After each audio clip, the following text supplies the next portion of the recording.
என்னம்மா பண்ணுற?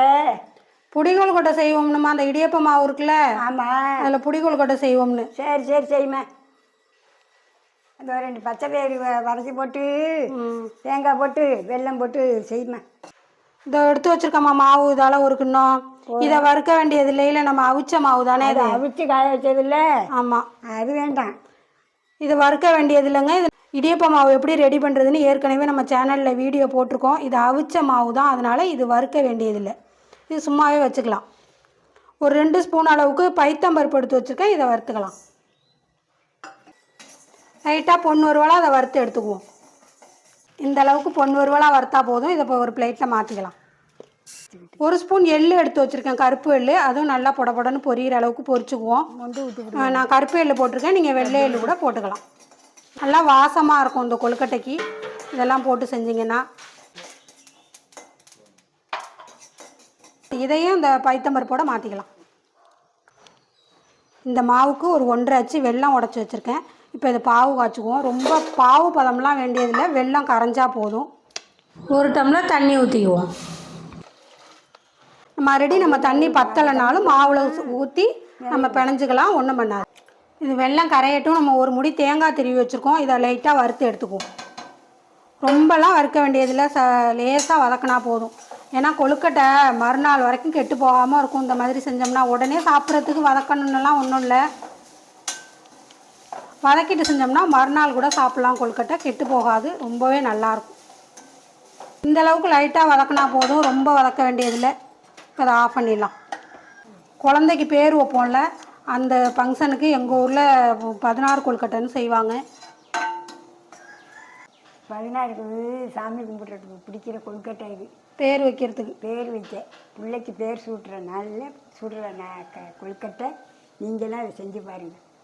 உங்கள் ஊரில் 16 பேர் வைக்கிறதுக்கெல்லாம் அந்த கொழுக்கட்டை புடி கொழுக்கட்டை செய்வீங்களா என்னன்னு கமெண்டில் சொல்லுங்கள். ஒவ்வொரு ஊரில் ஒவ்வொரு பழக்கமாக இருக்குல்ல, அதனால தான். இல்லை, கொழுக்கட்டை 16 உண்டு. எல்லா ஊர்லேயும் என்னன்னு தெரில. இல்லை இல்லை, எல்லா ஊர்லேயும் உண்டு. எடுத்துக்கொட்டு. இங்கே பாருங்கள், தேங்காய் வதக்கி வச்சுருக்கேனே, எள்ளும் பைத்தம்பருப்பும் வறுத்தது இதை போடுறேன். ஏலக்காய் பொடி இதை போடுறேன். இது இடியப்ப மாவு, இதை கொட்டிக்குவோம். ஆனால் 16 கொழுக்கட்டைக்கு எள்ளெல்லாம் போட மாட்டோம். இந்த பாவு காய்ச்சணும்ல, அதை ஊற்றிக்கிறாங்க. வெல்லம் கரைய, அவ்வளவுதான், வேறு ஒன்றும் இல்லை. இடியப்ப மாவு இல்லைன்னா என்னக்கா பண்ணுறது அப்படின்னு கேட்பீங்க. கடையில் கொழுக்கட்டை மாவு இருக்கும், அதுலேயும் இதே மாதிரி செஞ்சுக்கலாம்.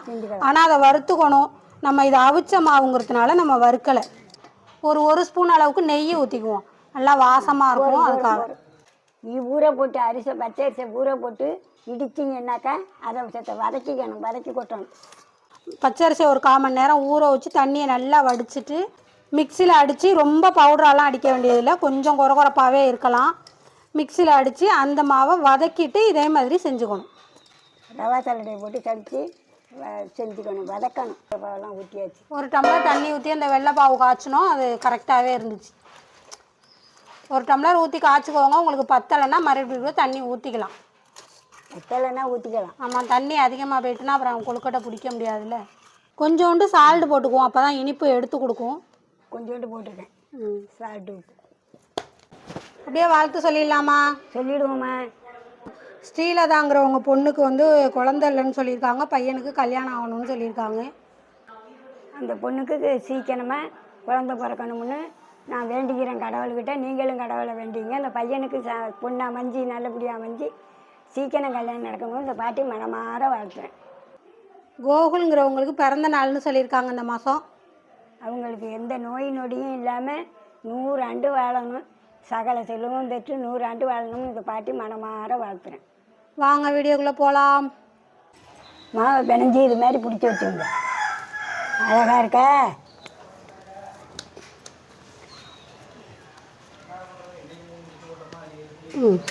இப்படியே எல்லாத்தையும் பிடிச்சி வச்சுக்கிட்டு அவிக்க வேண்டியதான். இந்தாம்மா, இதை கொண்டு வச்சு அவிமா. 10 நிமிஷத்தில் வெந்து ரெடி ஆகிடும் இனிப்பு புடி கொழுக்கட்டை. ஆமாம், எப்படி இருக்குது பாருங்கள். இது மாதிரி பைத்தம்பருப்பு எள்ளெல்லாம் போட்டு செய்யல ரொம்ப வாசமாக, ரொம்பவே நல்லாயிருக்கும், அருமையாக இருக்கும். பிடிச்சி வச்ச கொழுக்கட்டையை இப்போ இது மாதிரி எல்லாத்தையும் எடுத்து வச்சுக்குவோம்.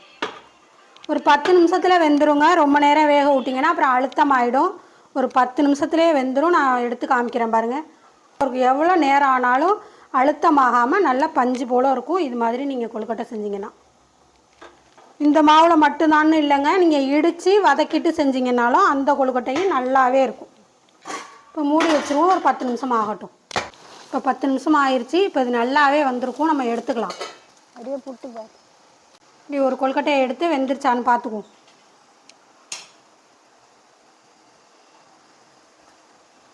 அருமையாக வெந்துட்டு பாருங்கள், கையிலெல்லாம் ஒட்டலையா, அவ்வளோதான் வெந்துருச்சு. இப்போ நம்ம இறக்கிக்கலாம்.